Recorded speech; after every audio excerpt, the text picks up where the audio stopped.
నమస్తే, welcome to I news. నేను సోనియా. ప్రపంచవ్యాప్తంగా క్రిస్మస్ వేడుకలకు సర్వం సిద్ధమవుతున్న వేళ క్రైస్తవ చరిత్రలో ఒక అద్భుతమైన ఆవిష్కరణ వెలుగు చూసింది. మనం సాధారణంగా యేసుక్రీస్తును పొడవాటి జుట్టు గడ్డంతో చూస్తుంటాం. కానీ క్లీన్ షేవ్ చేసుకున్న యేసుక్రీస్తు అరుదైన పెయింటింగ్ ను పురావస్తు శాస్త్రవేత్తలు కనుగొన్నారు. టర్కీలోని పురాతన నైసియా ప్రాంతంలో 3వ శతాబ్దానికి చెందిన ఒక భూగర్భ సమాధిలో ఈ అరుదైన చిత్రం బయటపడింది. రోమన్ శైలిలో ఒక సాధారణ యువకుల్లా కనిపిస్తున్న ఈ యేసుక్రీస్తు చిత్రం వెనుక ఉన్న చరిత్ర ఏంటి? అప్పట్లో క్రైస్తవులపై జరిగిన హింసకు ఈ చిత్రానికి ఉన్న సంబంధం ఏంటి? టర్కీ అధ్యక్షుడు ఈ చిత్ర ప్రతిరూపాన్ని పోప్కు ఎందుకు బహుకరించారు? ఈ ఆసక్తికరమైన వివరాలన్నీ మన స్పెషల్ స్టోరీలో తెలుసుకుందాం. టర్కీలోని ఇజ్నిక్ ప్రాంతంలో జరిగిన ఈ ఆవిష్కరణ ప్రపంచ పురావస్తు శాఖను ఆశ్చర్యపరిచింది. ఆగస్టు నెలలో హిసార్ డేరే నెక్రోపాలిస్ లో ఒక భూగర్భ సమాధిని పరిశోధిస్తుండగా గోడలపై అద్భుతమైన ఫ్రెస్కోలు కనిపించాయి. ఇందులో యేసుక్రీస్తును గుడ్ షెపర్డ్ గా చిత్రీకరించారు.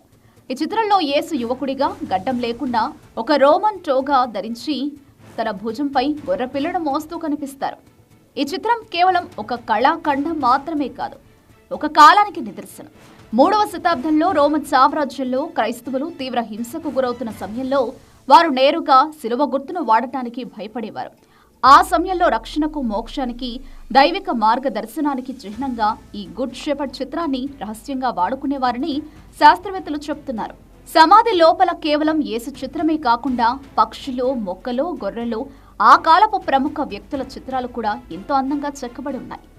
లీడ్ ఆర్కియాలజిస్ట్ డాక్టర్ గుల్సన్ కుడ్బే మాటల్లో చెప్పాలంటే అనటోలియా ప్రాంతంలో ఇలాంటి అరుదైన ఫ్రెస్కో బయటపడడం ఇదే మొదటిసారి.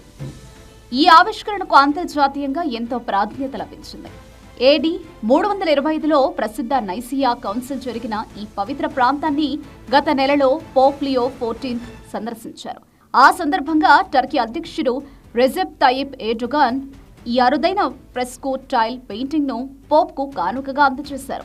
ప్రారంభ క్రైస్తవ కళలో రోమన్ ప్రభావం ఎలా ఉండేదో, యేసు చిత్రణలో కాలక్రమేణా ఎలాంటి మార్పులొచ్చాయో తెలుసుకోవడానికి ఈ ఆవిష్కరణ ఒక కీలక ఆధారంగా మారింది. ప్రస్తుతం ఈ ఫ్రెస్కోలను భద్రపరిచే పనులు జరుగుతున్నాయి. రాబోయే క్రిస్మస్ వేళ ఈ చారిత్రక సాక్ష్యం వెలుగులోకి రావడం క్రైస్తవ విశ్వాసులకు ఒక గొప్ప వార్తగా నిలిచింది.